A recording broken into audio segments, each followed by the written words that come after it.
povo! Sejam todos muito bem-vindos a mais um episódio do Talk 77. Eu sou Eduardo, como vocês já sabem, fundador do Clube 77. Estamos aqui para mais um episódio do nosso programa aqui no YouTube, onde conversamos sobre bons livros.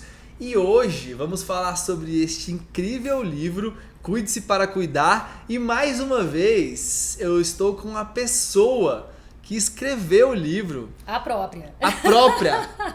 Laura, seja muito bem-vinda. Muito obrigada, obrigada. É uma alegria ter você com a gente. Eu confesso que o seu sobrenome ainda fica um pouco difícil de falar, então diga para as pessoas o seu sobrenome muito bem dito que eu voi aprender aqui. Laura Schwember. Prazer, pessoal. É uma alegria ter você com a gente. Eu conheci a Laura no encontro do clube, ela veio conhecer, foi bem bacana a experiência dela e eu ganhei um livro autografado. Isso aí, dedicatória especial. Exatamente. E aí eu li o livro, combinamos de encontrar para gravar e hoje esperamos ter um ótimo bate-papo, não só sobre os assuntos do livro, mas os bastidores, né, de toda a escrita também, para a gente poder saber um pouquinho como que foi essa produção, esses bastidores, toda essa idealização do livro. Mas antes, tem um recadinho muito importante, que é, meu povo, o seguinte, se você puder, não dói e não custa, deixe seu like e compartilhe esse vídeo com alguém para que a nossa mensagem, para que essa conversa possa chegar para mais pessoas. O algoritmo entende que este é um bom vídeo se você fizer isso, e isso vai fazer com que mais pessoas possam receber esse vídeo. E se você ainda não conhece o Clube 77, link na descrição, entra lá e faça parte do nosso clube. Vem conhecer Clube do Livro Presencial, Clube do Livro Online. Vai ser uma alegria ter você com a gente. É um excelente clube do livro mesmo, vou deixar aqui o depoimento, reforçar esse pedido realmente. E não quero puxar a sardinha pro meu lado, não, mas o assunto que a gente vai falar hoje interessa a todo mundo. Porque todo mundo nasceu de uma mãe, tem um pai, está numa família, seja bom ou não o relacionamento familiar, mas todo mundo faz parte de uma família.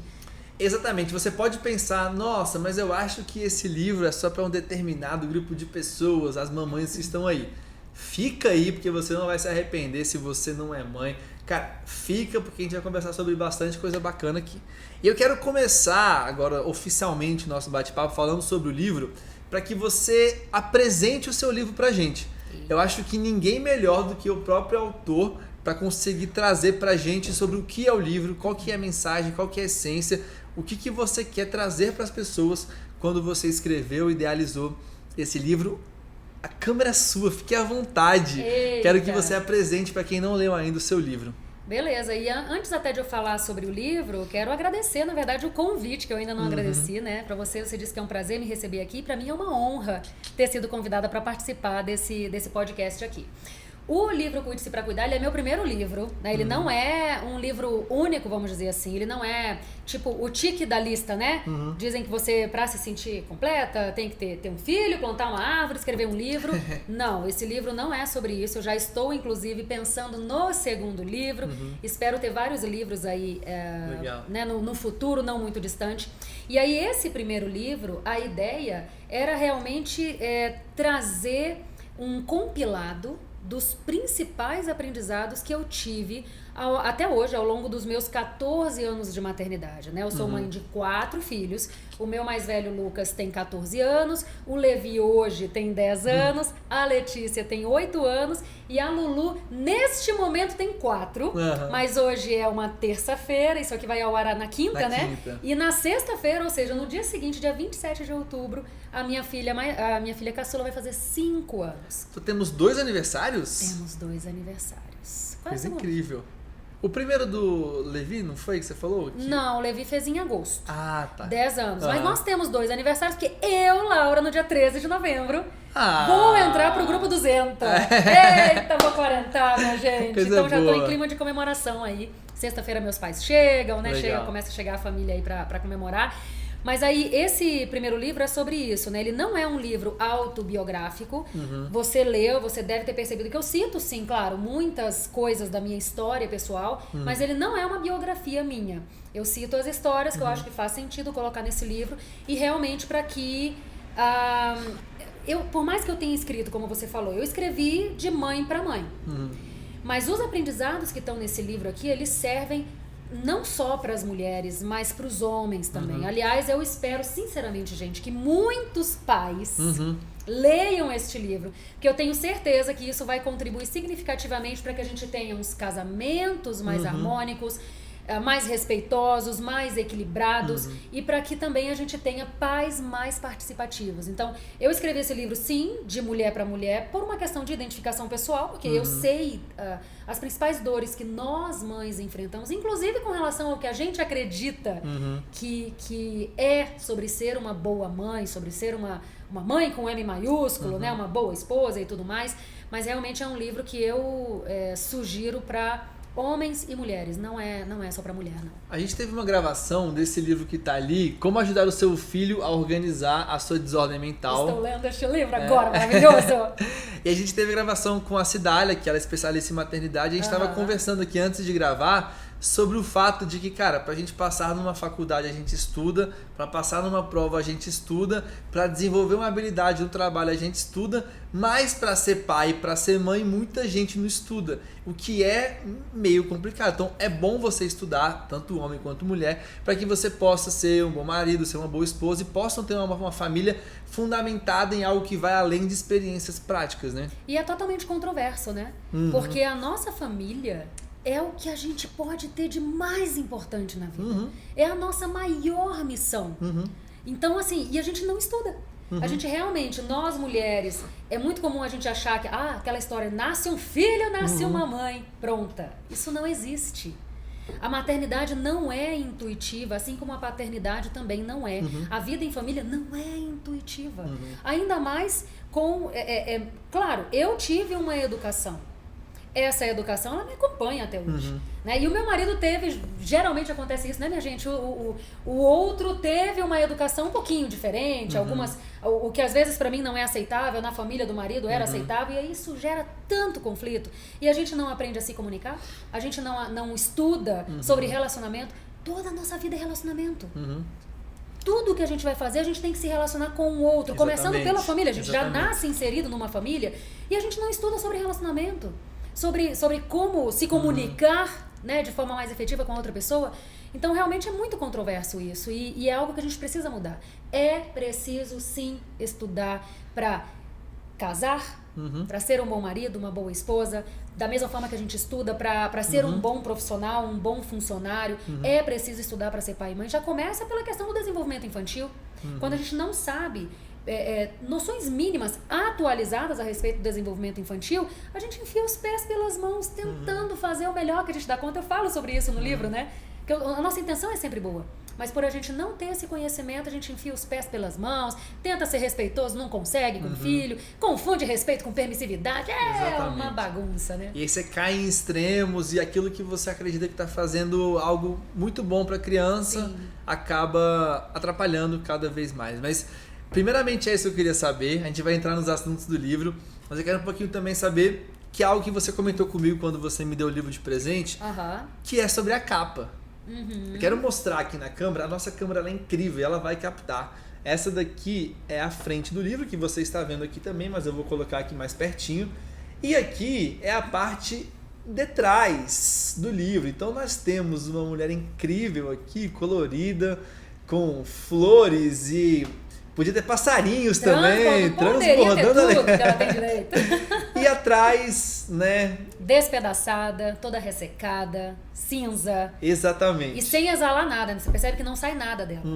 Parece o Coisa do Quarteto Fantástico. Exatamente. Conte pra gente sobre a idealização dessa capa, que eu achei muito legal quando você comentou comigo. Agora conte para o pessoal como que você pensou para fazer essa capa. E essa capa, ela literalmente surgiu no meu coração. Então eu não acho que ela veio só de mim, né? Se é que você me entende. Yes. Então, assim, quando começou realmente a surgir cada vez mais forte no meu coração a vontade de escrever um livro, que eu achei que isso ia ser para daqui a uns anos, né? Eu achei que realmente não ia ser tão rápido assim. Já veio a ideia do livro, já veio o título do livro, já veio a imagem que eu queria na capa e contracapa. Então isso foi realmente um pedido expresso que eu fiz para a editora. Legal. Quando a gente fez a reunião para explicar para designer, né, como eu imaginava a capa, para que ela pudesse traduzir os meus pensamentos, né, em imagem, eu fui bem clara de, olha só, mas eu quero uma contracapa. E desta forma. Que era exatamente isso, né? Na frente, se você pode prestar atenção, ela tá exalando. E você vê que o que tá ao redor dela, sai dela. Porque é exatamente essa ideia que eu trago sempre no livro, né? Eu falo muito sobre autocuidado, mas eu trago o autocuidado de uma forma que a grande maioria das pessoas, me atrevo a dizer, não vê o autocuidado dessa forma. A gente cresce achando que autocuidado é de fora para dentro. E o que eu trago é exatamente o contrário. Gente, autocuidado é de dentro para fora. E tudo que eu quero oferecer, não só para os meus filhos, mas para o meu marido, para os meus amigos, para os meus colegas de trabalho, para quem quer que me rodeie, tudo que eu quero oferecer para essas pessoas precisa vir de mim primeiro. Eu preciso oferecer para mim primeiro. Então, por exemplo, eu quero ter paciência com meu filho. Eu preciso ter paciência comigo primeiro. Então é daí que começa. Por isso que surgiu toda essa ideia de uma pessoa, você pode ver, ela tá, aparentemente, a ideia é essa, né? Ela é uma pessoa que está se nutrindo de dentro para fora. Então ela se ama em primeiro lugar. Ela se nutre, por isso que é muito esse movimento, né? Ela se nutre em primeiro lugar. Porque ela sabe, a capa, né? O livro fala sobre isso. Eu só consigo realmente oferecer para os outros o que transborda em mim. O que muitos de nós fazemos, e eu falo isso com propriedade, total conhecimento de causa, porque eu fiz isso. Eu tentei dar para os meus filhos, principalmente ali no início da maternidade, eu tentava dar para o meu filho tudo de mim. Só que eu ainda não tinha aprendido essa lição tão valiosa de que eu só consigo oferecer para o meu filho o que transborda em mim. Então eu fui tirando, eu não me nutria, e eu só fui tirando de mim e dando para o meu filho. O que aconteceu comigo? Isso aí. Aconteceu isso aqui, ó. Aconteceu isso aí. Eu fui me perdendo de mim mesma. Eu me despedacei toda por dentro. Na melhor das intenções. Porque eu tava tentando dar pro meu filho o que eu não nutria em mim, o que eu não tinha dentro de mim. Então foi daí que surgiu todo esse conceito da capa e que eu realmente queria isso, né? Na contracapa. O que acontece quando você não se cuida de verdade? Quando você não se cuida pra cuidar? Inevitavelmente, Eduardo, é isso que acontece. Legal. Não tão legal ficar assim, mas legal a ideia, né? Sim. Da capa.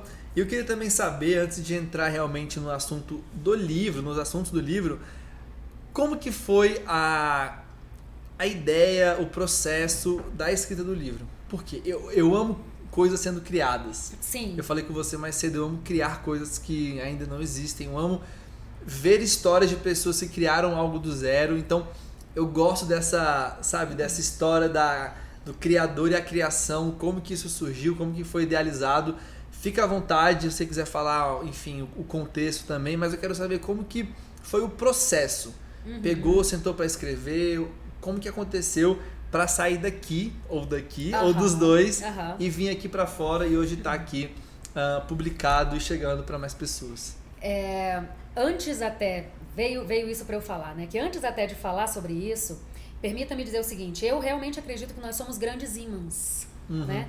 Então, é importante eu saber o que eu quero. Muitas vezes a gente fica focado no que a gente não quer. E é importante a gente focar no que a gente quer, o que eu quero. Isso em todos os assuntos, né? O que eu quero pra minha vida. Como eu quero que seja a minha vida em família. E aí, por que eu tô comentando isso? Porque, na verdade, todo esse processo começou justamente nisso. Começou a surgir esse desejo, essa vontade de escrever um livro, ok. Eu quero escrever um livro. E aí ficou isso no meu coração, eu maquinando na minha mente, e naturalmente veio surgindo as ideias de como seria o livro, qual seria o título, tudo foi se alinhando. Mas eu também sabia que eu não queria, eu não sabia como eu ia chegar. E a gente conversou sobre isso, né? Um dos maiores exercícios que eu tenho feito é realmente, surge a ideia no coração, eu percebo que, pelo menos eu imagino que ela seja de uma boa fonte, né? Porque não vai fazer mal pra ninguém, acho que é algo, né, muito bom. Então, beleza. Eu, às vezes, desapego do como. Então, vamos lá. Ficou ali guardadinho no meu coração, muito forte aquela vontade. Começou a chegar convites pelo trabalho que eu faço no Instagram, na rede social. Meu Instagram, querendo ou não, vai crescendo ali devagarinho e tal. Começou a chegar convites pra fazer... de editoras mesmo, né?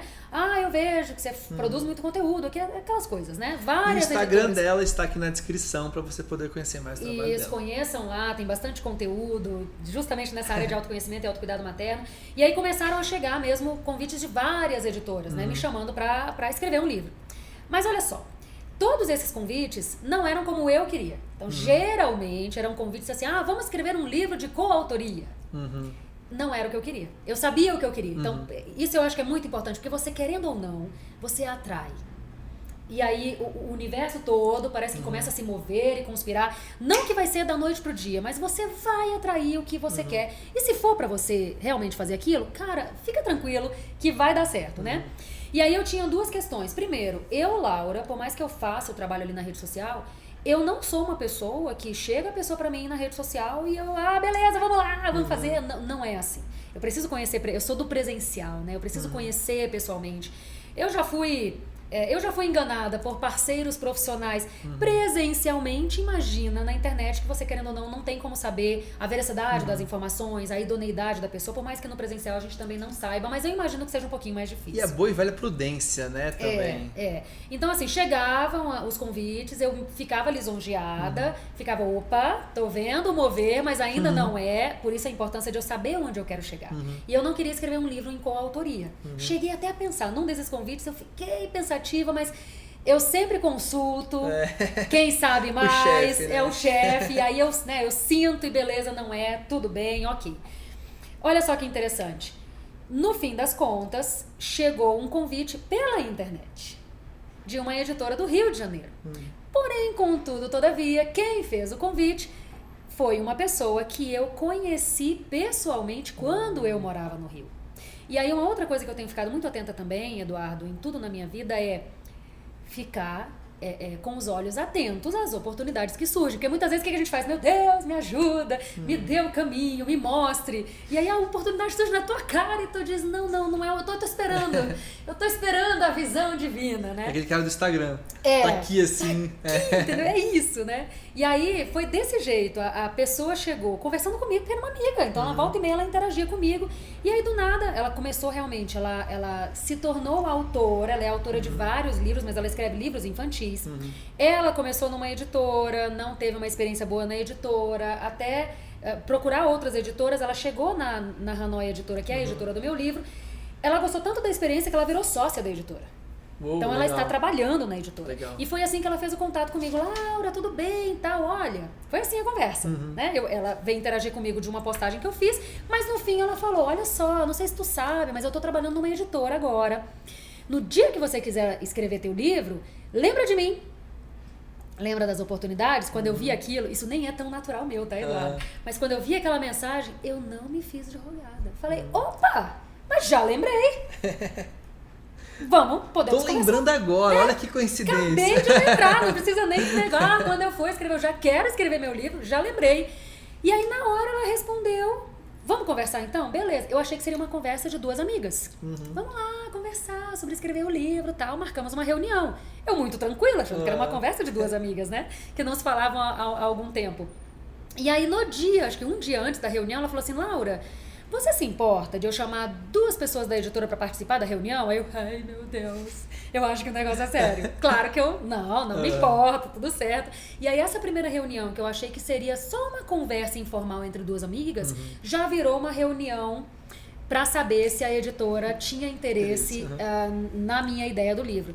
Claro que eles, antes da reunião, já deram uma olhada no meu Instagram, ela também já fez todo o meu comercial para eles, né, e tudo mais. E aí, assim, a gente começou. Qual era a pergunta mesmo? Que eu acho que eu já viajei na batatinha, era por aí? Como que foi o processo? E aí você recebeu essa proposta, fechou com eles e mandou bala pra escrever. Nessa primeira reunião eu já cheguei pra eles falando, olha, a ideia do meu livro é essa, eu já tenho até sugestão de título. Tinha alguma coisa escrita ainda não, né? Não, tinha sim, no Instagram.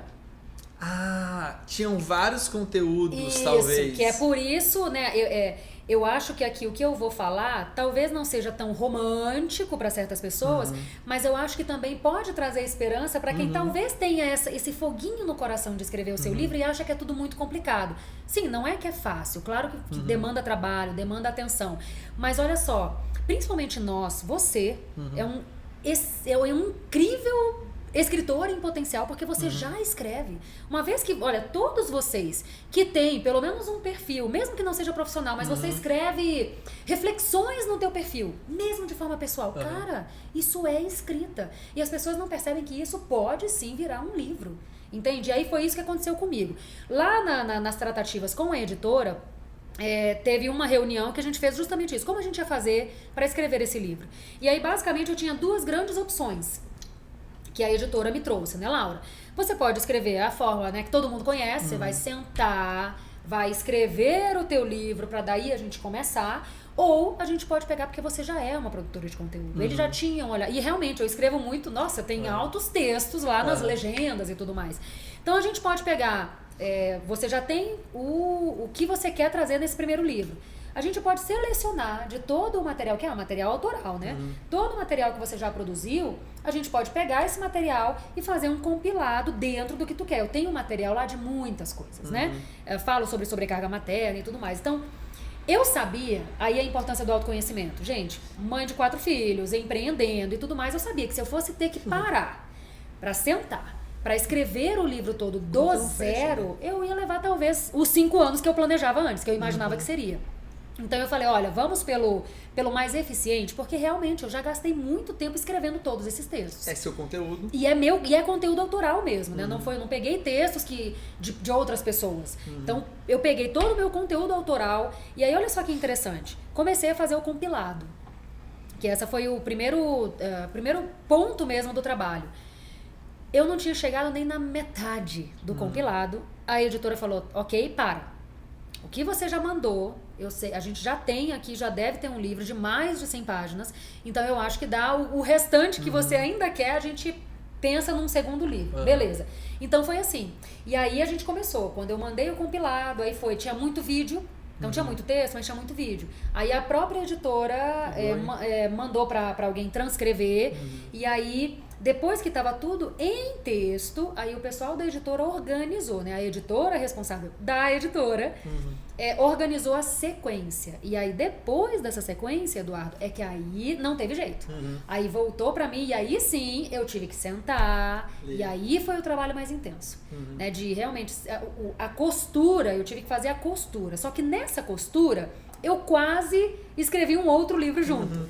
Né? E aí eu conversei com a editora sobre isso, eles, não tem problema, só cuida pra não ficar muito grande, mas realmente, porque eu lia uma coisa, eu falava, cara, eu não falei sobre tal coisa, não, tem que falar. E aí eu fui escrevendo, mas pra mim, isso foi muito potente, porque realmente, se eu tivesse que escrever do zero, talvez eu até travasse naquele momento, e eu não ia ter tempo mesmo hábil pra fazer essas coisas, com tudo que eu tenho que fazer no meu dia a dia. Mas a partir do momento que, mesmo eu tendo escrito, eu escrevi muito, né, como eu já falei, acrescentando, mas eu tinha ali já a base. Então eu sabia que eu não ia fugir daquilo. Aquela que não é o limitar, né? É o margear que a gente estava conversando. Isso para mim é muito importante, porque eu sabia o que eu tinha que comentar dali, o que estava faltando. E quando eu tinha que fazer uma pesquisa, eu sabia o ponto que eu tinha que pesquisar, não era aquela coisa que ficava solta. Então isso para mim foi muito importante, até para não ser tão longo esse processo, né? O meu segundo livro, por exemplo, que eu tive agora, tem uma semana mais ou menos que eu fui pro Rio, que eu fiz o lançamento aqui em Brasília, mas a editora é do Rio, então eles propuseram um evento do livro lá no Rio e eu fui pra lá, ali no feriadão do Dia das Crianças. E aí eu aproveitei essa ida pra lá, em que eu tava, né, pessoalmente, com toda a cúpula ali da editora, e eu comentei com eles da ideia do meu segundo livro, que eu já tá ali, nasceu no coração também, né, e tudo mais. Mas o meu segundo livro já não vai ser tanto dessa forma. Ele já vai ser mais produzido o texto mesmo. Entendi. Claro, eu devo aproveitar o que eu tenho dentro do assunto, mas vai ser a minoria. Porque no meu segundo livro, inclusive, eu penso em entrevistar pessoas para trazer a visão dessas pessoas sobre o assunto específico que eu vou tratar no segundo livro. Então já vai ser uma experiência diferente. Mas essa, eu achei ela incrível. E realmente você vê... Você já tem, com certeza, Eduardo. Assim como eu, se você for só no meu Instagram... A editora falou isso, Laura, você tem pelo menos uns 4 livros aí no teu Instagram. E você vê o tanto de conteúdo rico que as pessoas escrevem e que fica perdido nas redes sociais. Quando poderia se transformar em um livro e ajudar a transformar a mentalidade de muitas pessoas. Spoiler, tá? Além disso daqui, eu já vi produtores de conteúdo grande falar o seguinte: os meus cursos são só os conteúdos que eu passo no meu Instagram organizados por tema. Uau, sim, eu também já vi isso. Gente grande. Exatamente, gente grande. De falar isso. Então, assim, o ponto que eu enxergo alguns aprendizados aqui para você que quer produzir conteúdo. Entregue o seu melhor na rede social de graça. Ajude as pessoas de forma verdadeira, entregue o melhor que você tem. Porque naturalmente você vai receber algo em troca, que é a vida das pessoas sendo transformadas, e você vai conseguindo também com essa produção diária, semanal, enfim, que seja, construindo algo muito maior ao longo do tempo que talvez você não esteja enxergando agora. Então entregue o seu melhor, porque naturalmente daqui 1 ano, 2 anos, pode ser que você tenha um curso ali, que você tenha um livro ali e que você possa depois compilar isso para conseguir entregar de uma outra maneira. Até porque conteúdos colocados na rede social de forma aleatória, digamos assim, ajuda. Mas quando você consegue fazer esse trabalho de pegar o seu conteúdo e organizar, envelopar ele bonitinho e entregar para a pessoa numa ordem cronológica boa, cara, isso daí vale muito mais do que aquele post gratuito. E é por isso que as pessoas compram cursos. Porque Exatamente. o curso nada mais é do que isso mesmo. Eu é te a pego do ponto A. organização do conteúdo. Que é realmente isso. O conteúdo todo jogado, você não consegue absorver com a mesma profundidade. Você aprende uma coisinha aqui, uma coisinha ali, mas você não consegue fazer aquela linha que vai te ajudar na tua transformação de fato. O livro é isso. E o curso também. Legal. E é tudo isso, assim. O que eu vejo, né? Um livro, um curso, cara, ele quer te pegar do ponto A e te levar pro ponto B. Você tem que sair melhor, você tem que sair transformado. E os conteúdos, assim, mais profundos, que você vai demandar mais energia consumindo, é assim. Então, fica a dica aí. Quero, antes da gente começar a falar sobre os assuntos do livro, falar sobre um ponto que você disse que eu achei muito legal. Que você falou, eu sabia o que eu queria e quando chegou uma proposta parecida com aquilo que eu queria, que eu pensei até em aceitar, eu disse não, porque eu sabia que eu queria. Sim. É o que um amigo brinca, de que tem mulheres... E assim, ele brinca porque ele já é casado e tudo mais. Sim. Ele fala que tem mulheres que esperando o príncipe em cima do cavalo branco, quando chega só o cavalo, ela casa com o cavalo. Então, assim, saiba o que você quer. Eu quero que a gente entre um pouquinho mais nesse assunto, porque se você não sabe o que você quer, pode ser que chegue uma boa oportunidade, mas não é aquilo que você poderia ter se você realmente tivesse uma visão e soubesse o que você queria. Então, comenta mais sobre isso, porque eu achei muito legal saber o que você quer e não aceitar menos do que aquilo que você entende no seu coração que existe preparado para você. E até ter paciência para esperar. Porque o que acontece na ideia do cavalo que você falou é isso, né? Tipo, você tá esperando há um tempão. Cara, não chegou o príncipe, mas chegou o cavalo. Então eu vou ficar com o cavalo, que é melhor do que não ficar. É melhor do que ficar sem nada, né? E aproveitando que você falou do amigo casado, você tá. Outro exemplo pessoal. Gente, de verdade, assim, eu chego a me arrepiar quando eu lembro disso. O meu marido, com quem eu vou celebrar daqui a 18 anos de casada, em janeiro de 2024, né, ano que vem. Meus parabéns antecipados. Muito obrigada. Vamos celebrar 18 anos de casados. E, gente, não é sobre o número. É sobre estar 18 anos casados, querendo continuar casados e, o melhor, melhorando a cada ano. Que eu falo isso pro meu marido, né? A cada aniversário eu falo, caraca, marido, a gente tá melhor do que no ano passado. Assim, em tudo. Isso é maravilhoso. E infelizmente, isso não é pra muita gente, né? Mas olha só, quando foi até uma grata surpresa quando há um tempo atrás eu me peguei pensando assim, né? Quando eu pensava no marido que eu queria ter, lá na adolescência. Cara, o meu marido é tudo que eu pedi a Deus. Olha aí. Até o que eu não pedi. Tipo assim, eu não pedi, eu não lembrava de pedir na época, do tipo, eu adoro, eu gosto muito de receber carinho, de ouvir. Eu sou uma pessoa que eu gosto de ouvir as palavras de afirmação. Ai, você é linda, você tá linda, não sei o quê. Meu marido não é disso, né? E aí eu lembrei que eu não pedia isso pra Deus, né? Então assim, tudo que eu pedi, meu marido tem. Até, por exemplo, detalhes. Ah, eu queria um homem que não só soubesse cozinhar, eu pedia um homem que gostasse de cozinhar. Porque não adianta você só saber. Você tem que realmente gostar, ter prazer ali, né, de cozinhar. E meu marido não só sabe cozinhar muito bem, eu acho, sinceramente, na minha humilde opinião, ele cozinha melhor que eu, mas ele gosta de cozinhar, né? É até isso. Aí eu lembrei, puxa, eu não pedi que eu queria um marido carinhoso, que falasse que eu sou linda todo dia. Não pedi, aí marido não tem isso, entendeu? Mas pra você ver como realmente é importante a gente saber disso. E aí, isso me norteava nos namorados. Eu gravei um outro podcast esses dias e falei justamente sobre isso. As pessoas, muitas vezes as pessoas esquecem, e eu acho que cabe muito bem nesse exemplo do cavalo branco, as pessoas não prestam atenção que o namoro, ele é um ensaio para o casamento. Então, de verdade, você tem que namorar. Não é que, eu vou namorar pra casar. Não é sobre isso, né? Assim, da forma como as pessoas, pejorativa como as pessoas trazem isso. Mas eu sempre olhei, os poucos namorados que eu tive, eu olhava a longo prazo. Então eu olhava, por exemplo, alguma coisa que meu namorado fazia, eu falava, cara, eu vou conseguir conviver com isso? Sabe? Casada e tudo mais. Inclusive, nesse podcast que eu participei recentemente, eu comentei, né? Eu tive um namorado que ele, poxa, me respeitava muito e tudo mais, né? Enfim, mas ele não entrava na casa dos meus pais. Isso, lógico, era uma coisa que incomodava a minha mãe. Eu era nova na época, eu não ligava muito pra isso, mas a minha mãe se incomodava e de tanto ela falou, por que ele não entra? Realmente, ele chegava, a gente saía, ele não gostava de entrar, ele entrou pouquíssimas vezes lá em casa. Mas eu olhava pra aquilo assim, eu vou querer isso a longo prazo? Por mais que eu gostasse dele na época, que é esse o ponto, né? Que é também o que você falou. Entra, eu acho, a crença de merecimento, Eduardo. Nossa, isso tem demais. Entende? Eu não mereço essa pessoa. Eu só recebo da vida o que eu acredito que mereço. Então, se eu, Laura, achasse que eu tinha que me contentar com aquele namorado, que, poxa, ele era bonito, me respeitava, blá, blá, blá, mas ele não entrava na casa dos meus pais, ele não tinha o relacionamento que eu queria que ele tinha com os meus pais, mesmo ali no namoro, se eu achasse que eu tinha que aceitar aquilo ali, eu aceitaria. Mas não, eu pensava, peraí, como é que vai ser quando eu casar? Entende? Não vai entrar na casa dos meus pais? Não vai conviver com os meus pais? Eu sabia, ó, entre as coisas que eu queria, né, o que eu sonhava lá pro meu marido.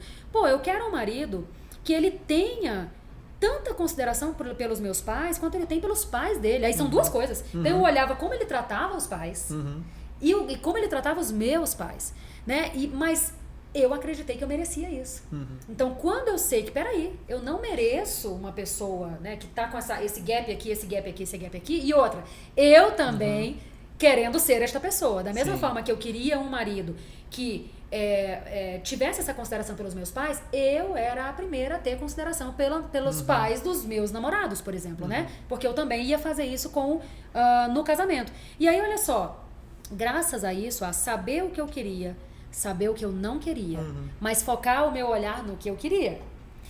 Acreditar que eu merecia isso que eu estava querendo, né? Então, assim, poxa, eu tenho um casamento, cara, a minha mãe defende meu marido pra mim, entendeu?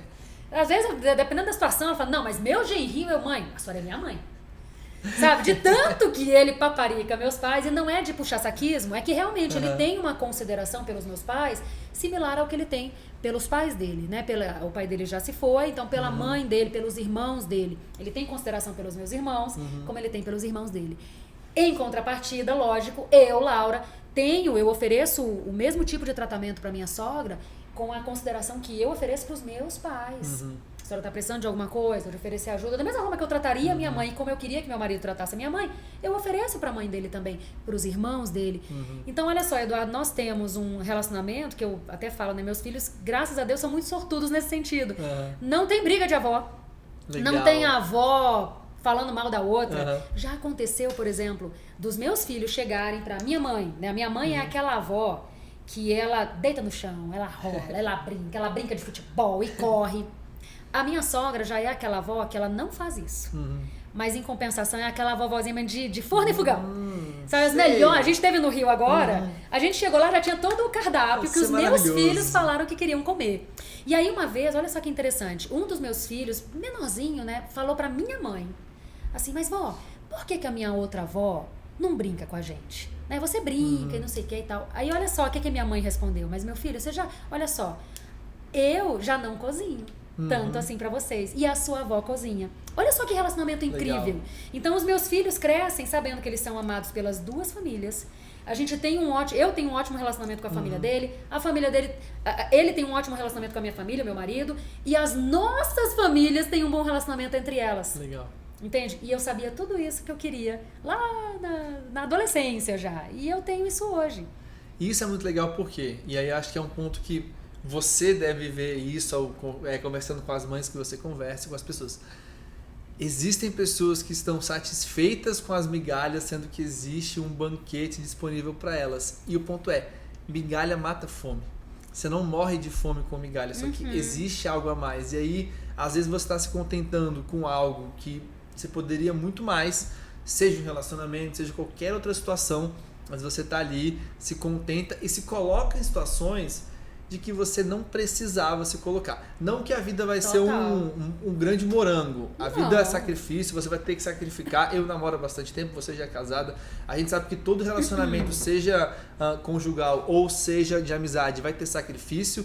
Você vai ter que, conseguir contornar, porque eu acredito que tem coisas que você e seu marido tiveram que conversar para vocês conseguirem encontrar. Então, não é que a vida é um grande morango e tá tudo bem, mas de forma alguma. Existem pontos que não devem ser aceitados e que você acaba aceitando e vivendo aquilo porque você, cara, eu acho que se eu não pegar essa migalha aqui, eu vou morrer de fome.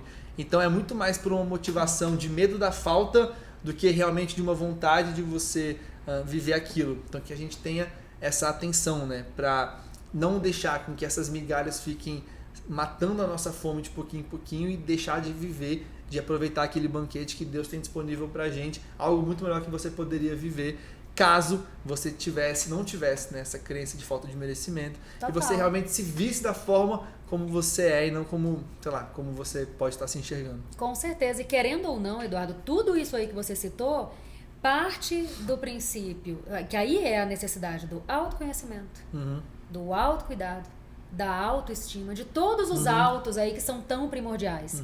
Porque o que você relatou é notório. Por exemplo, uma pessoa que aceita migalhas, ela não tem uma autoestima saudável. Tem. Tá lá no chão. Exatamente. Então ela acaba aceitando qualquer coisa porque ela acha que isso é o melhor que ela vai ter. Já tá bom demais, aquele famoso eu não vou desgarrar aqui porque se não tiver isso daqui eu não vou ter nada. E aí deixa até eu completar, que foi muito bom o que você trouxe, né? Quando eu falo em 18 anos de casados, quase. Nossa, muito bem casados, claro, né, gente? Mas eu sempre gosto de citar isso com todas as letras, para que não fique dúvidas mesmo. Não são 18 anos de... Ai, maravilha. Não, gente. A gente chegou até aqui e da forma como a gente chegou, simplesmente porque nós estamos há 18 anos comprometidos um com o outro e com a nossa família. Eu, inclusive, eu costumo falar isso, tá, Eduardo? A principal base de sustentação de toda família emocionalmente saudável não é o amor, não é o respeito, não é a consideração. Por mais que isso, claro, são coisas muito importantes, mas a principal base de sustentação é o comprometimento. Legal. Quando eu tenho um comprometimento mútuo, lembrando que eu, comprometida sozinha, não consigo fazer um casamento saudável. Meu marido pode ter 150% de comprometimento, ele não consegue manter um casamento saudável. O nosso casamento dá certo, tem dado certo e com a graça de Deus seguirá dando certo até que a morte nos separe e por enquanto, né? Porque nós realmente nos comprometemos perante Deus. Quando a gente casou, nós nos comprometemos de todas as formas. E a gente continua comprometido.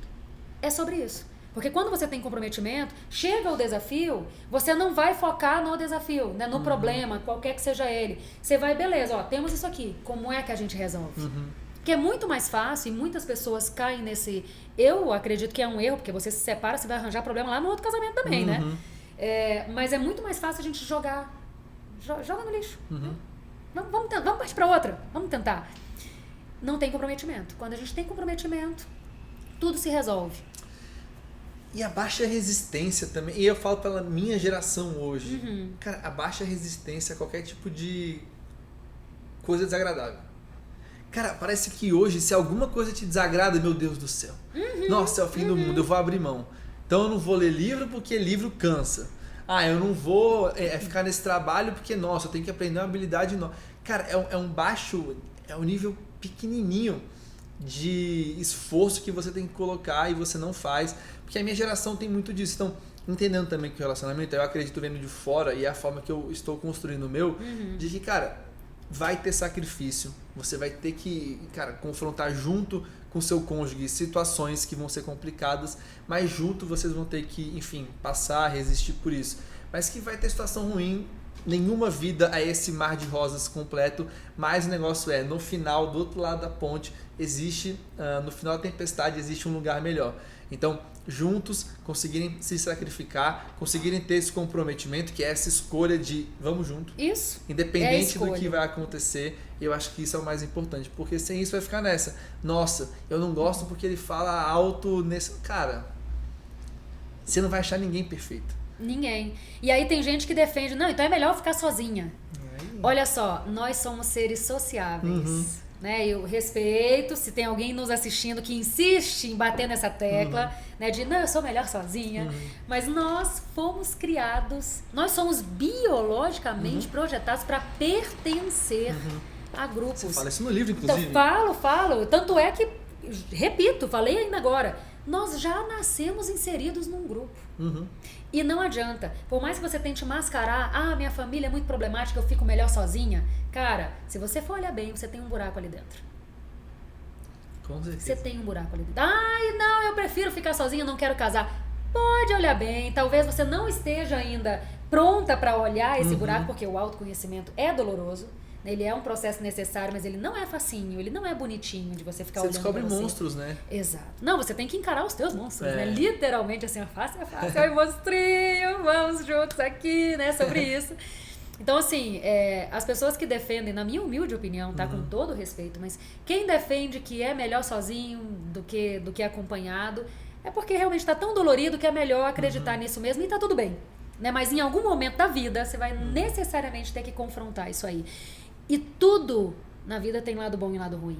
Então, assim, o problema das pessoas é realmente a falta de comprometimento. Infelizmente, o que acontece muito nos casamentos até tem um comprometido, mas o outro não tá tão comprometido quanto. E aí é complicado realmente, porque uma pessoa, por mais comprometida que ela esteja, ela não consegue manter um relacionamento. Por isso que o namoro é tão importante que você falou. Você chamou do teste que você tinha usado a expressão. Eu não lembro a expressão, Deixa eu mas é um ensaio. É um ensaio. É um ensaio.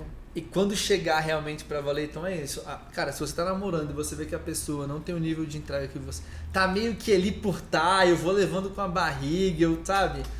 Talvez... Por mais que você goste da pessoa, porque a gente confunde amor com paixão e tudo mais, né? E aí realmente, às vezes a gente não quer ver ali na hora.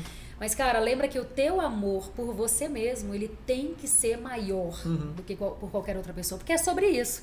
Né? Até pra eu amar o meu marido da forma como ele merece ser amado, eu tenho que me amar primeiro. Com certeza. Ame o próximo como a ti mesmo. Mas as pessoas confundem esse momento, né? Eles não entendem exatamente. eu vou ver só a primeira parte, né? Ame o próximo. Dada essa pequena introdução, mas que eu amei, eu senti muita coisa bacana de que a gente deveria ir pra esse lado. Vamos entrar nos assuntos do livro. Vamos. Que eu fiz aqui, meu povo? Eu amo fazer isso, né? Eu grifo os livros. Ai, que honra! E aí eu grifadinho. grifei aqui algumas partes, eu anotei aqui as páginas, né? Que eu achei interessante pra gente poder conversar. Ok. Existem mais partes interessantes no livro, mas eu acho que pra gente conseguir ter uma troca de ideias que vai conseguir chegar bem no coração das pessoas, são essas partes aqui. Então eu vou abrir aspas pra autora que está aqui e depois eu vou jogar a bola pra você em cima desse assunto pra gente ir levando. Quando eu sentir que tá acabando, a gente passa pro próximo assunto e vai levando assim o nosso bate-papo. Ok. Combinado? Eu quero começar aqui no capítulo de número 3. Vamos e voltamos, tá? Em cima dos capítulos, mas é porque eu acho que essa parte aqui resume talvez o título do livro. Então, abre aspas para nossa queridíssima autora. Antes mesmo de ser mãe, eu já tinha essa preocupação de criar filhos emocionalmente saudáveis. Ela na frente você continua. Só que não demorou muito para eu perceber que não adiantava focar só nas crianças, sem olhar para quem cuida delas, pai e mãe principalmente. Essa é a forma mais eficiente de realmente beneficiar as crianças, educando e conscientizando os seus cuidadores principais. Eu já faço um link com aquele livro que a gente leu, Como Ajudar o Seu Filho a Organizar a Desordem Mental, onde a doutora Caroline Leaf, ela fala... Você, pai, você, mãe, precisa entender como que funciona, porque se você não souber, você não consegue ajudar ninguém. Então, quero jogar essa bola, porque pra mim é isso daqui. Pra mim, cuide-se pra cuidar, talvez é a essência do livro, né? O título do livro. E esse assunto é sobre isso, de que antes de mudar alguém, devemos mudar a nós mesmos e naturalmente a gente consegue mudar alguma coisa. Sim, não, e eu inclusive fiquei toda boba, né? Porque eu comecei realmente a ler esse livro da Caroline Leaf e ela fala muita coisa que eu falo no livro. Eu falei, gente, essa pessoa me copiando. Tá alinhado, né? Totalmente alinhado, né? Mas falando do trecho do livro aí, né? A segunda parte que você leu, né? Que antes de querer cuidar das crianças, a gente precisa cuidar dos pais. Por que eu cito isso? E aqui trazendo um totalmente bastidor, assim, né? Quando eu comecei esse trabalho que eu faço hoje, lá nos primórdios, ali há alguns anos, que eu vi sentido de... Praticamente foi uma transição de carreira, né? Que foi. Eu não vejo dessa forma, mas no fim das contas é o que foi mesmo. Né? De eu me tornar mesmo mentora de mães, de famílias e tudo mais. O meu objetivo principal era cuidar das crianças. sabe? Era contribuir para que as crianças de hoje cresçam com mais saúde emocional do que nós crescemos. Porque nós somos uma geração totalmente quebrada. E eu nunca falo isso apontando o dedo para os nossos pais, porque eles fizeram o melhor que eles deram conta, com o que eles sabiam naquele momento, com as ferramentas que eles tinham. Da mesma forma que nós estamos fazendo, nós que somos pais hoje, estamos fazendo o melhor que a gente dá conta. E, sinceramente, a gente tem bem mais ferramenta do que os nossos pais, a gente tem muito mais acesso a conhecimento, a gente tem muito mais conhecimento atualizado, já começa daí. E ainda assim tem gente que não olha para esses conhecimentos. Feito esse parênteses, o meu objetivo era esse, era contribuir para que as crianças, não só as minhas, não só o meu Quarteto Fantástico crescesse com mais saúde emocional, mas o máximo de crianças que eu pudesse atingir. Claro que não demorou muito para eu perceber que não adiantava eu fazer conteúdo para as crianças. Primeiro que elas não iam compreender.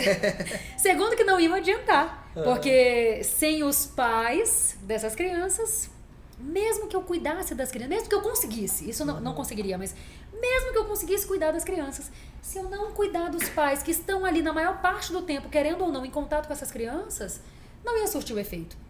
Então foi aí que eu comecei a voltar o meu conteúdo para os adultos, porque no fim das contas é sobre isso. E com o tempo, naturalmente, eu fui voltando isso ainda mais, né, nichando ainda mais para as mães. Como eu sempre gosto de falar, não excluindo os pais para a importância dessa equação, né, mas sim por uma simples questão de identificação mesmo. Por exemplo, eu falo muito sobre a sobrecarga física, mental e tudo mais. Eu falo muito, né, uma das bases do meu trabalho é justamente trazer conscientização, nomear a sobrecarga e trazer essa conscientização para as mulheres de que, olha só, nem tente dar conta de tudo, não tem como dar conta de tudo. Então o meu trabalho, inclusive, muita gente até confunde, acha que eu ensino as mães a dar conta de tudo. Não, eu faço exatamente o contrário. Eu sou a primeira a dizer, não, você não tem como dar conta de tudo, né? Mas não adianta, como você falou, a própria, tá aí a Caroline Leaf, entendeu? Me falando a mesma coisa que eu falo, gente, né? Mas é sobre isso, voltando para o que eu falei lá no início, eu só consigo oferecer para o meu filho o que transborda em mim. Então, toda a saúde emocional que eu quero oferecer para os meus filhos não adianta. Eu tenho que vivenciar essa saúde emocional também. E aí, Eduardo, me permita me fazer um adendo muito importante, né? Eu acredito que essa é uma das maiores belezas da maternidade, da parentalidade, mas também um dos grandes desafios dela, que é o quê? Os nossos filhos são, na minha humilde opinião, eu acredito que são a forma que Deus encontra de nos motivar a sermos melhores. Porque muitas vezes, assim, sem eles, a gente ia empurrar com a barriga mesmo, né? Ia empurrar o autoconhecimento, ia empurrar esse olhar pra gente, esse cuidar da nossa autoestima da forma correta, né? Não pra ter uma superestima, não é sobre isso, não é sobre eu me achar melhor do que ninguém, é simplesmente sobre eu ver o meu valor mesmo, né? E os nossos filhos são a melhor forma da gente realmente não conseguir, porque eles nos mostram todo dia o que a gente precisa melhorar. E o que eu queria falar também em relação a isso, de cuidar de você primeiro para conseguir cuidar dos outros. De novo, eu não tenho filho, mas eu tenho priminhos e eu tenho convivência com criança. E eu fui um filho, né, bem pequenininho. Hoje eu continuo sendo filho, mas eu fui um filho menor. O que eu tô querendo, onde eu quero chegar aqui agora, que eu acho que você pode falar com mais expertise no que eu quero trazer esse ponto. Seguinte, eu vejo os filhos, os pequenos, assim, como muito de replicadores daquilo que os pais fazem. Sim. Então é o famoso, você não vai conseguir fazer com que uma criança, sei lá, tenha um comportamento específico se você manda ela fazer, mas faz o contrário. Então, eu acho, né, que a melhor maneira de você conseguir transformar os seus filhos ou educar os seus filhos a um determinado tipo de comportamento é você seguindo aquele comportamento durante a sua vida, porque a criança vai olhar pra você. Tem uns memes, inclusive, do filhinho fazendo a mesma coisa que o pai, né? Vendo jogos de futebol e tal. Então, queria que a gente falasse sobre isso, porque, de novo, eu não sou pai, mas eu vejo que, assim, existe um território na criação dos filhos que você não precisa muito falar muita coisa, não. Tipo, se comporta, que ele vai olhar pra você vai ser o principal espelho e ele vai agir como você. Isso. E aí, olha só que interessante. Esse era o ponto que eu tava querendo falar quando eu comecei essa história dos filhos serem os nossos incentivadores. E aí eu me perdi no momento, deixei você começar, mas olha que incrível, você trouxe exatamente o que eu queria falar. Legal. Porque a melhor forma de educar é sendo. Então, o que acontece, sim, muitas vezes, e eu cometi esse erro lá atrás, é que eu queria, por exemplo, que o meu filho... poxa, meu filho, você tem que ser paciente. Mas eu não tinha paciência. Na primeira fila de supermercado você já tá... Exatamente, né? Aquela coisa que é totalmente incongruente, absurdo até de você mandar a criança parar de gritar, gritando com ela. Para de gritar! Mãe, mas... E tipo assim, você tá gritando. Então, os nossos filhos nos mostram justamente isso. Cara, a melhor forma... Normal, se a gente for perguntar aqui pra qualquer pai e mãe, cara... Tudo que eles querem é que o filho seja tudo o que ele nasceu pra ser. Que o filho seja bem sucedido. E quando eu falo em bem sucedido, não tô falando em ter dinheiro. Também, né? O dinheiro é importante, mas eu não tô falando sobre ter dinheiro. Eu tô falando em realmente ser tudo o que ele nasceu pra ser. Ter boas relações interpessoais, se sentir próspero no trabalho, né? Gostar do que faz e ter oportunidade de crescimento, independentemente do que estiver fazendo e tal. Aí eu volto a pergunta sempre pros pais. E você? O quanto você tem feito isso? Você quer que o teu filho seja tudo o que ele nasceu para ser. Agora, o quanto você tem investido também em ser tudo que você nasceu para ser. Você gosta do trabalho que você tem? Você se sente realizado? Você vê a oportunidade de crescimento? Porque tudo que eu quero ensinar pro meu filho, desde o que eu falei ali, paciência, educação. Qual é a melhor forma de eu ensinar pro meu filho que ele tem que falar por favor? É quando eu for pedir qualquer coisa pro meu filho mesmo, ele pequenininho. Meu filho, Nanã, por favor? Obrigada. Como ensinar o seu filho a tratar as pessoas quando você vai no restaurante. Sim. Eu vejo muito isso, Laura. Pra mim, pra toda criança que nasce num lar funcional assim, né, onde ele tem um pai, onde ele tem uma mãe, pra essa criança, o pai e a mãe são os seus super-heróis. E são mesmo. E aí, cara, e pensa assim, até a gente passa muito por isso, né? Que é até aquele meme de, nossa, eu tô repetindo aquilo que eu reclamava do meu pai lá atrás. A gente, de forma inconsciente, vai estar repetindo os padrões de comportamento que a gente vê nos nossos pais. Sim. Então, o que eu vejo, aí o ponto central é esse. Vamos mudar o próximo, vamos mudar a gente antes. E eu falo isso para as pessoas ao meu redor, não, agora já também transcendendo um pouco a relação de pai e filho, mas a relação de amizades e tudo mais. Tudo. Pô, o meu grupo de amizades ou uma pessoa específica, ela não quer mudar. Cara, tipo, muda você, mostra pra pessoa pela sua vida que é melhor viver dessa maneira do que a maneira pela qual ela está vivendo. E você pode ser um ponto de inspiração da pessoa olhar e falar, cara, existe um caminho diferente do que eu estou levando. Então eu gosto muito disso, que é o que o Jordan Peterson fala que virou um meme, né? Antes de arrumar o mundo, arrume o seu quarto, arrume a sua vida. E eu sinto que naturalmente tudo começa a mudar ao seu redor e eu vejo, né, com criança, com filho, isso é exponencialmente quando você trata nessa relação de influência de uma pessoa com a outra. Com certeza. E os nossos filhos, eles não seguem as nossas palavras, eles seguem o nosso exemplo. E aí, por exemplo, né, quando eu falo em exemplo, eu não estou falando só nas atitudes. Eu estou falando em como eu lido com o que eu faço. Porque, por exemplo, usando o exemplo mesmo do trabalho, não adianta eu falar pro meu filho, você tem que trabalhar e ser bem sucedido no trabalho, blá, blá, blá, e ele me vê saindo para trabalhar todo dia resmungando. O que vai ficar para ele é que, caraca, trabalho é ruim. Eu faço academia. Adoro fazer academia. E aí entra também a questão do autoconhecimento, tá? Eu troquei, fui pra academia, uma certa academia recentemente. Eu sabia o que eu queria na academia, achei uma academia do jeito que eu queria, maravilhosa, enfim. Legal. Meus filhos me veem indo pra academia. Se eu puder, se eu tiver condições, eu vou de segunda a segunda, de verdade. Legal. E eles me veem indo feliz da vida. Sorrisão no rosto? Porque não eu não vou pra lá, meu Deus, pra ficar magra, pra ficar bonita, pra ficar sarada. Não, eu brinco com eles, né? É o projeto Vovó Sarada. Eu quero ser uma vovó que agacha, que levanta, que corre com os netos, que corre com eles. Né? A academia me ajudou nisso. Eu corro com a minha filhinha especial, a pequenininha ali, a de 4 anos, que vai fazer 5. Cara, eu consigo correr com ela sem ter a sensação de um ataque cardíaco nos primeiros 10 metros. Entende? E os meus filhos veem isso. O meu filho de 14 já tá ali, mãe, quando é que eu posso entrar na academia? Mãe, eu quero entrar na academia. Calma, meu filho, entende? O de 10 já fala, mãe, com quantos anos eu posso entrar na academia? Legal. Porque eu quero fazer. Legal. Ou seja, eu não tenho, de verdade, em casa, eu não tenho problema com o sedentarismo. Meu filho, em especial o mais velho de 14 anos, ele joga videogame. Mas de verdade, ele vai sozinho. Mãe, tô indo andar de bicicleta lá no Parque da Cidade. A gente mora perto do Parque da Cidade. Mãe, tô indo andar de bicicleta. Se eu não vou com ele, ele vai. Eu não tenho que ficar mandando. Agora, por quê? Porque ele me vê tendo uma relação. Eu sou ativo, o pai é ativo e a gente tem uma boa relação com isso. Naturalmente eles querem ter também, eles nutrem essa relação também, sabe, com a saúde física e o cuidado com o físico, né? E a cultura que você cria na sua casa.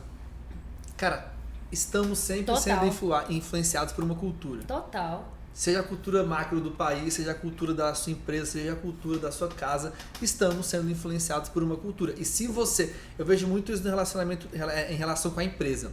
Se você em uma empresa, você consegue criar uma boa cultura desde o começo e você se preocupa com isso, quem vai entrando, naturalmente ele vai se adaptando àquela cultura, e se ele não tem muito fit com aquilo, ele pega... Naturalmente ele vai sendo expelido daquilo.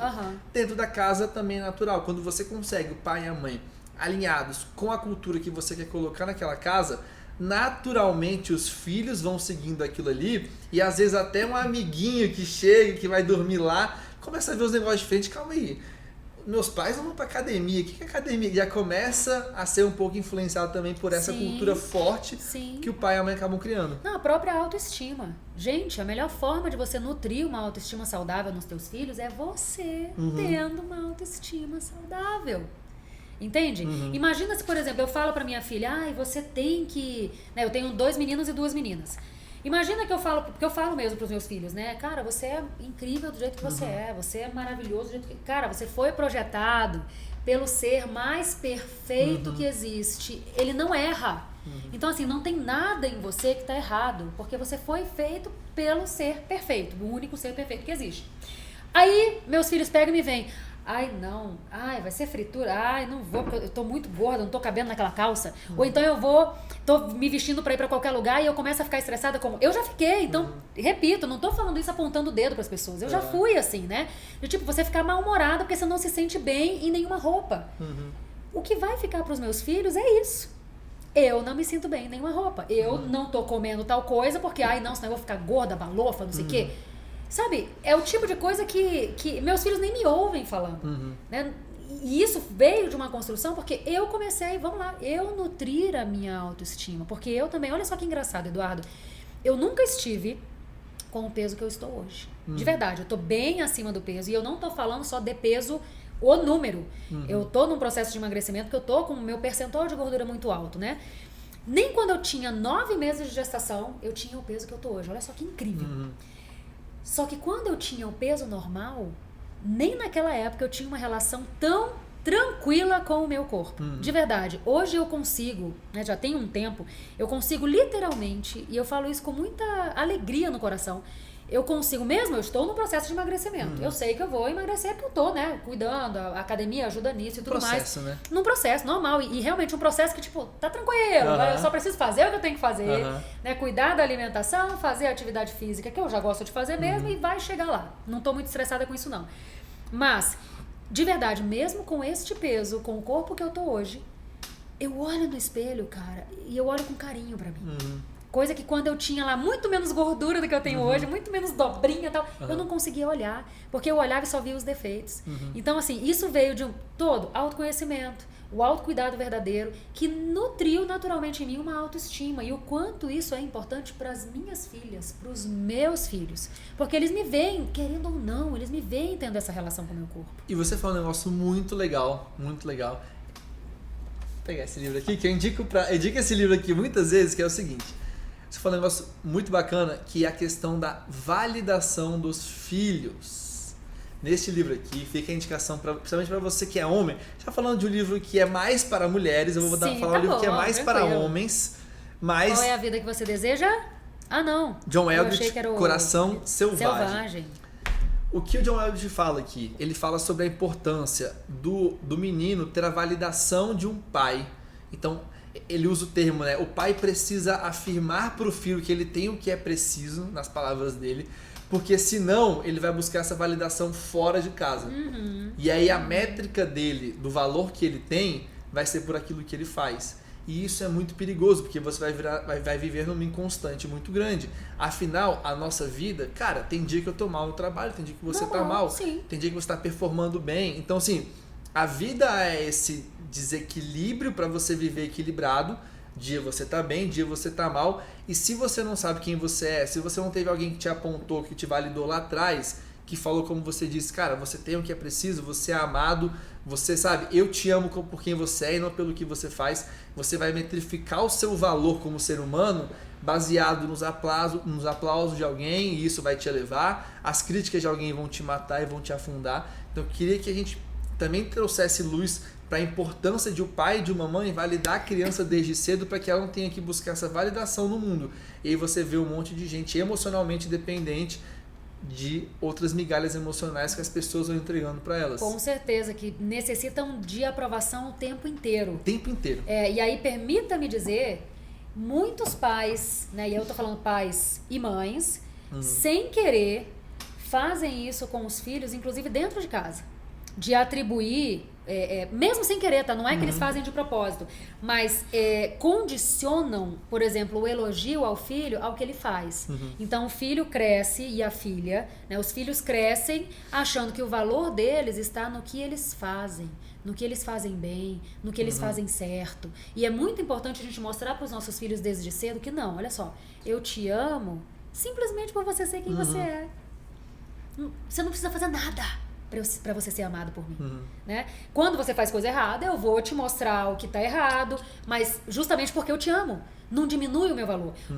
Isso eu falo muito pros meus filhos, porque principalmente no início, eles falavam assim, né, tipo, eu chamava atenção por alguma coisa, e aí eles faziam algum comentário que dava a entender, do tipo, você vai me amar menos por causa disso. Não, nada a ver.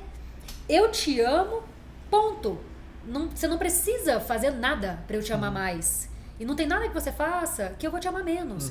E é importante a gente verbalizar desse jeito para nossa criança. Porque não... tem uma frase que ela é muito... Eu acho ela maravilhosa, que é o seguinte. Tem uma grande diferença entre você amar o seu filho e fazer com que ele se sinta amado.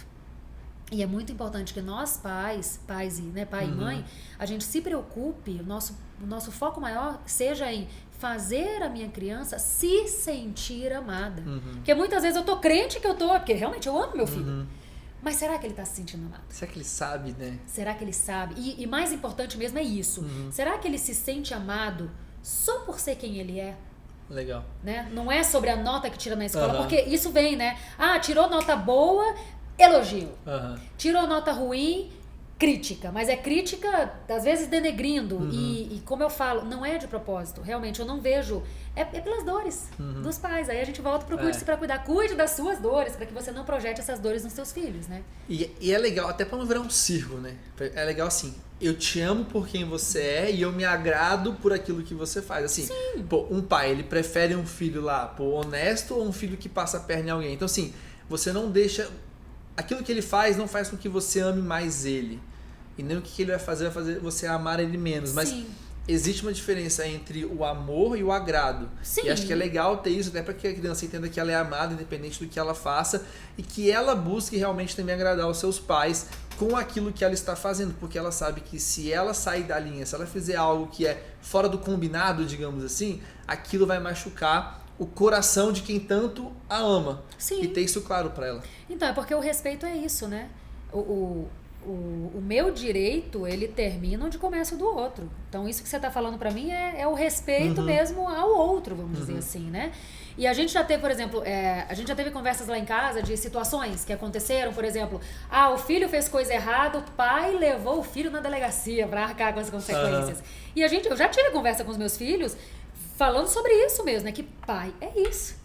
Porque você planta o que você colhe. Exatamente. Eu não vou abandonar o meu filho por causa de um erro que ele cometeu. Mas eu também não vou acobertar o erro que ele cometeu. Porque isso não é amor. Isso aí você está privando ele de lidar com as consequências. E isso lá na frente pode ter um momento que ele não vai ter ninguém para abonar ele das consequências que ele precisa passar. E eu quero fazer o seguinte. O papo tá incrível, a gente tá passando por muitos assuntos. Eu vou continuar, não vou parar agora não. Tá bom demais pra parar. Seguinte, eu quero focar agora no autocuidado. Eu separei vários assuntos aqui, a gente falou sobre alguns já no nosso bate-papo. Mas eu quero falar de autocuidado. Você até subdividiu, assim, né, alguma questão do autocuidado. Dos tipos, né? Dos tipos. E eu quero ler o primeiro tipo de autocuidado, que eu vou ler aqui o seguinte, páginas 76 e 77. Abre aspas para a nossa autora. É possível praticar autocuidado em vários momentos do seu dia. Você tira um momento do dia, um momento da semana para ligar para uma amiga e jogar conversa fora. pronto, já estará praticando o autocuidado social, um tipo de autocuidado que influenciará positivamente no seu emocional. Então, um tipo de autocuidado que você coloca é o autocuidado social. E aí a minha visão é, que eu olho para isso de uma maneira um pouquinho mais abrangente, não se permitir ser engolido pelas demandas do dia a dia, mas conseguir colocar ao longo da sua rotina situações, expedientes que te agradam, que te deixam mais leve. Você falou da academia. Talvez a academia é um refúgio do seu dia a dia para que você consiga não ser engolido ali pelo ambiente. Então, quero que você fale um pouquinho mais profundamente sobre o autocuidado social, e eu acho que abrangia um pouco para essas situações que pode ser uma situação social com alguma amiga ou alguma situação do dia a dia que vai realmente fazer com que você não seja engolida, né, ali pelas demandas diárias. Não, esse autocuidado, inclusive, ele é um que a grande maioria das pessoas não sabe que ele existe. Lembra que a gente comentou ainda agora que nós somos seres sociáveis? Nós precisamos... É necessidade mesmo, sabe? Biofisiológica. A gente precisa se sentir pertencente a um grupo. E é muito importante que a gente tenha amigos. Não tô falando de quantidade. Tô falando mesmo de qualidade, sabe? Eu saber que, puxa, eu tenho amigos com quem eu posso contar. E eu também sou amiga para pessoas que vão poder contar comigo em todas as horas. Isso é extremamente importante. E muitas vezes, a gente, por não saber mesmo, a gente vai se isolando.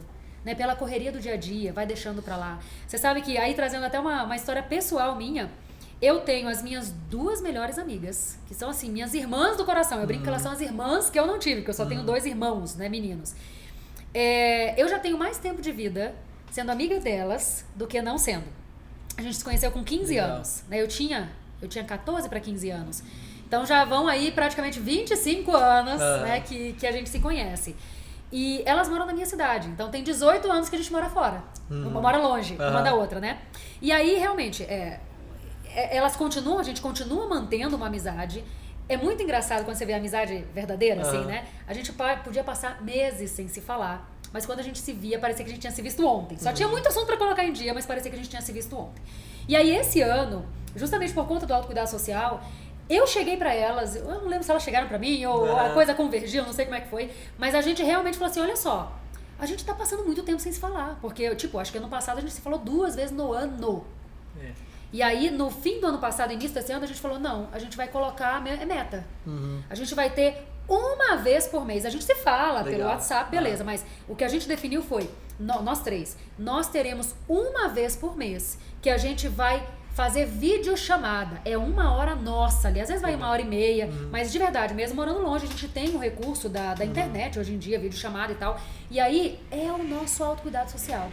Às vezes eu pego, faço uma soda italiana, né? Que não tem nem álcool, é só pra fazer ali aquele negócio. Elas tomam alguma coisinha lá também. E a gente fica sentada conversando, nós 3, entende? É uma forma de praticar autocuidado social. E olha só, mesmo sabendo tudo que eu sei, foi início desse ano que eu falei, não, cara, não dá. Porque a gente vai deixando pra lá. E aí, quando você vê, muitas vezes você não percebe, mas você tá desnutrida.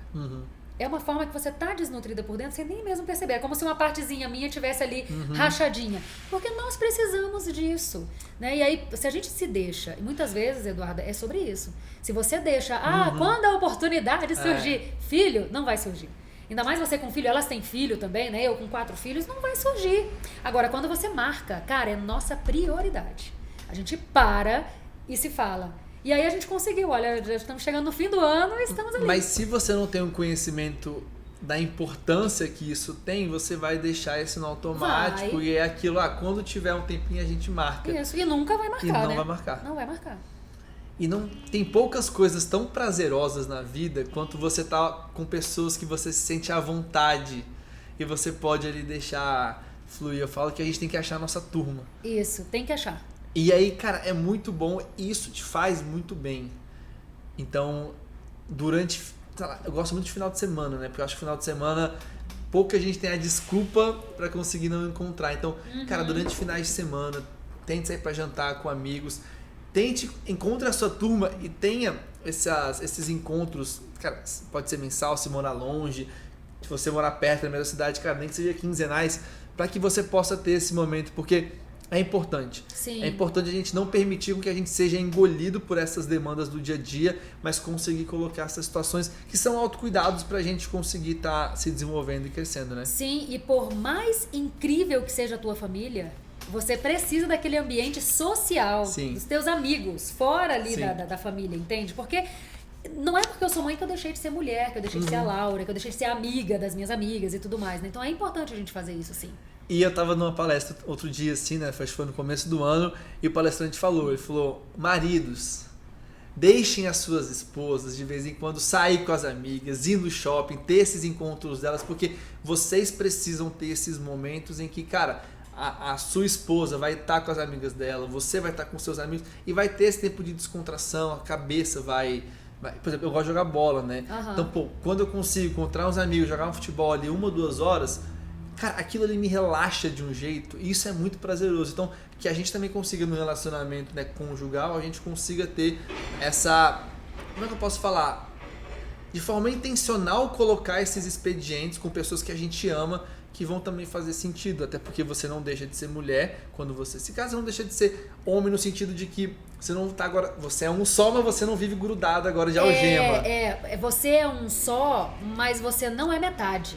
Exatamente. Que é muito importante, né? A Legal. gente entender isso. Eu sou uma pessoa... Meu marido não é a tampa da minha panela.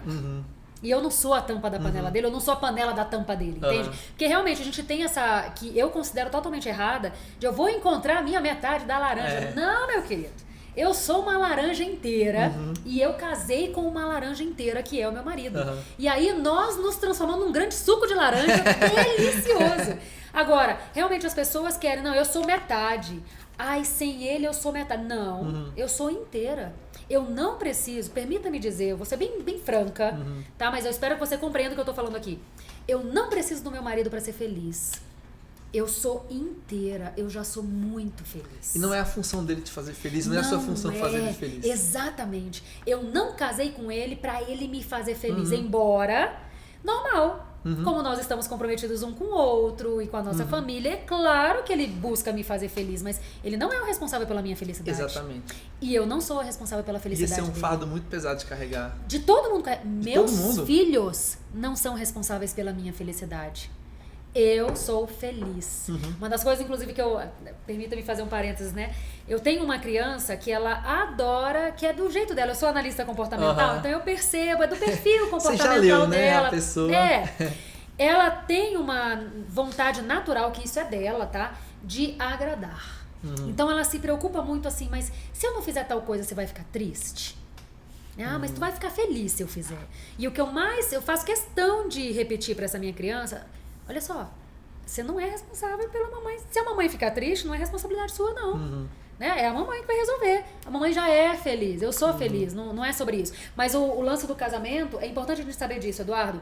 Não procure a sua metade da laranja. Se você que tá assistindo a gente que não casou ainda, seja primeiro uma pessoa inteira e busque casar com uma pessoa inteira. Aí tu já vai ter grande chance de sucesso no seu relacionamento. Só que a pessoa pega. E tu sabe que a matemática explica isso, né? Quanto é 1 vezes 1? 1 vezes 1 é 1. 1. E 0,5 vezes 1? Aí você me pegou. 0,5.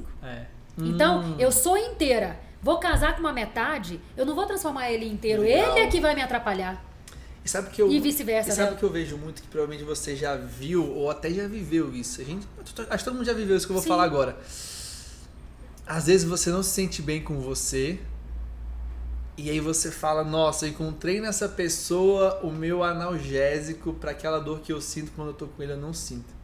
Cara, isso é muito perigoso para você e pra pessoa, porque a pessoa não é a responsável por curar essa dor dentro de você. E não vai curar. E não vai, ela não é responsável e não vai. Você vai mascarar essa situação por um tempo, mas inevitavelmente, demore o tempo que for, você vai ser obrigado a olhar para isso. Você vai se machucar, não vai se você vai machucar outra pessoa. Sim. E o que eu falei isso com um membro do clube, que ele, enfim, veio pedir um conselho, a gente conversou bastante sobre isso. Eu falei, cara, enquanto você não conseguir estar confortável e feliz com a sua companhia, não traga ninguém para esse barco. Com certeza. Porque você tá, e aconteceu isso, eu falei, você está trazendo pessoas para um barco que está afundando e você quer que essa pessoa resolva esse problema.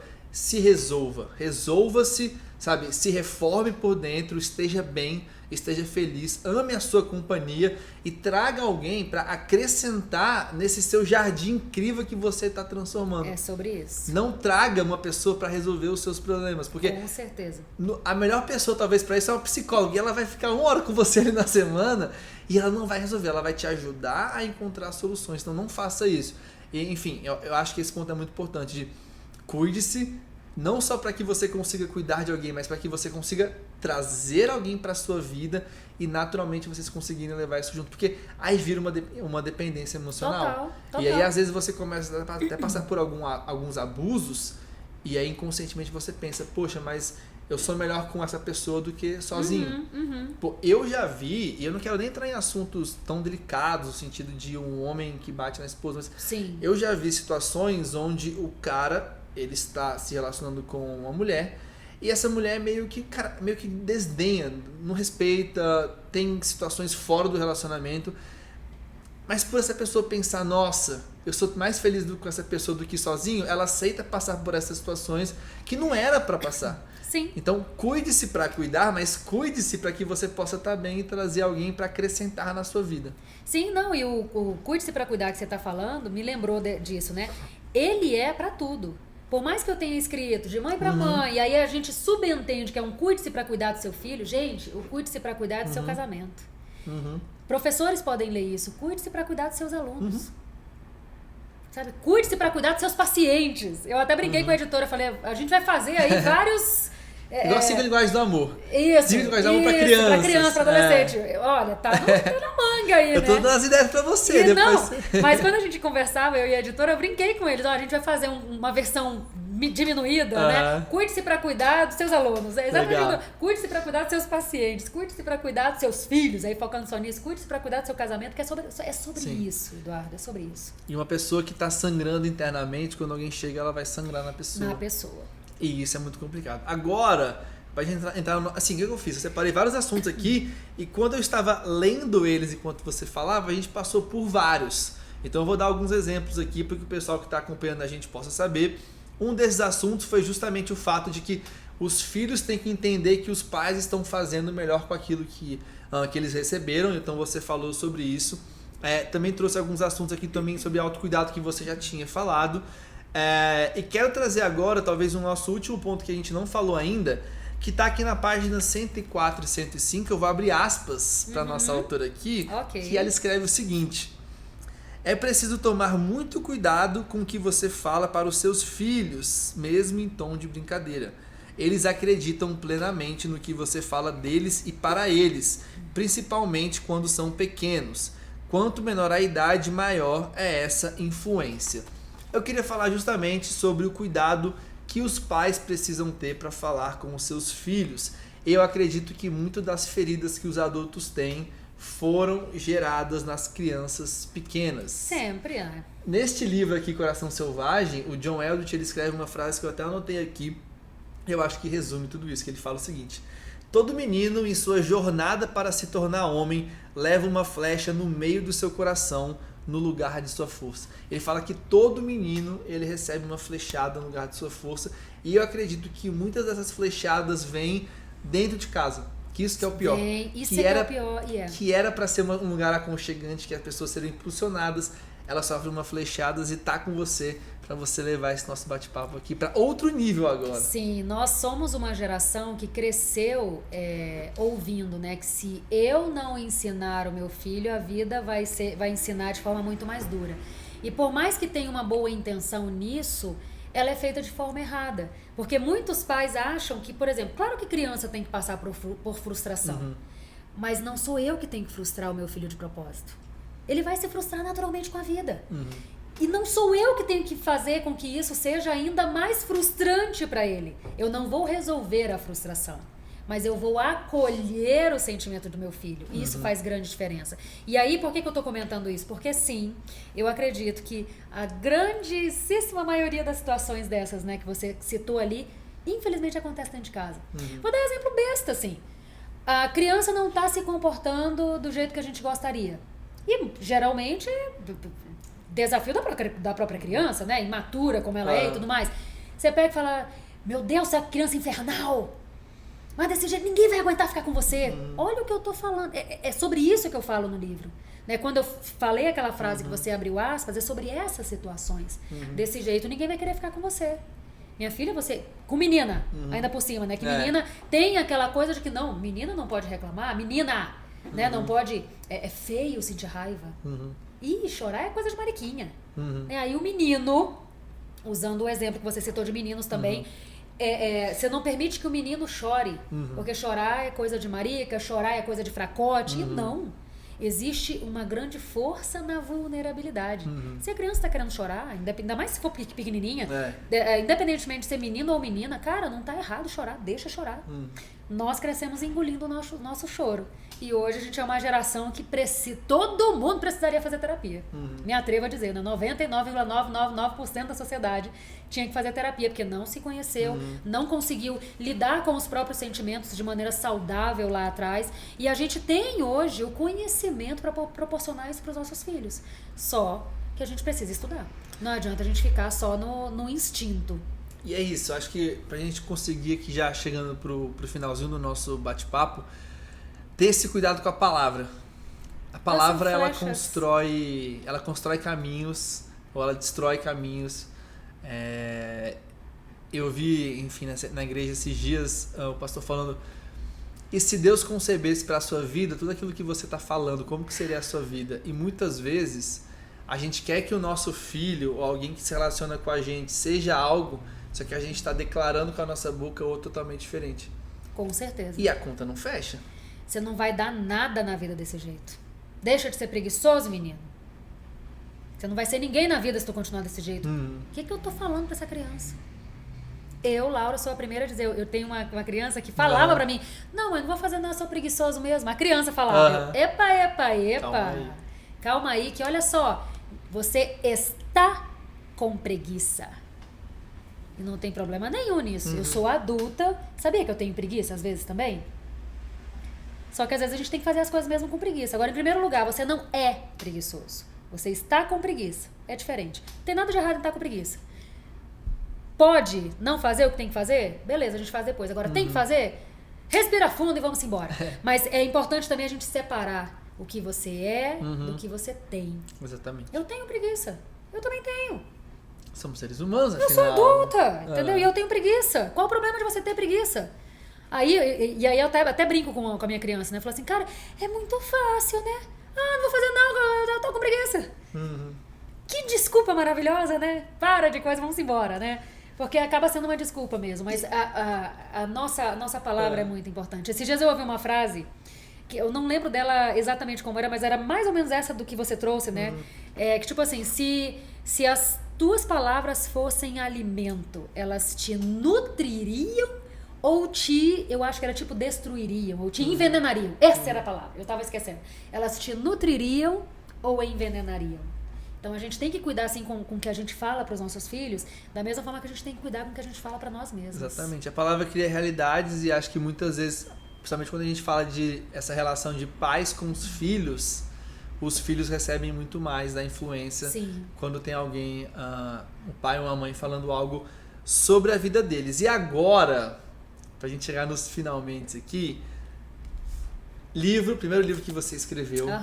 Acho que você tem um carinho incrível por ele. Enorme. O que eu vou fazer com você é meio, como diriam os antigos, é meio roubada. Mas você vai conseguir, vai dar bom. Ai, meu Deus. Se você tivesse que resumir esse seu primeiro livro, que você tem tanto carinho, em uma mensagem para as pessoas que estão ouvindo a gente agora, qual que seria essa mensagem?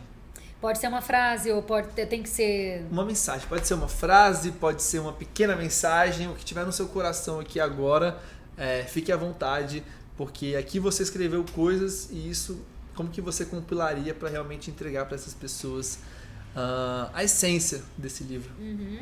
Eu vou falar justamente o que veio no meu coração mesmo, que eu não tinha pensado antes. Que e foi bom. uma frase que você falou que me lembrou muito bem e eu acho que sintetiza o Cuide-se para Cuidar, que é a importância da gente realmente compreender aquele mandamento do ame aos outros como a si mesmo, né? De as pessoas entenderem. Eu também já confundi essa mensagem, sabe?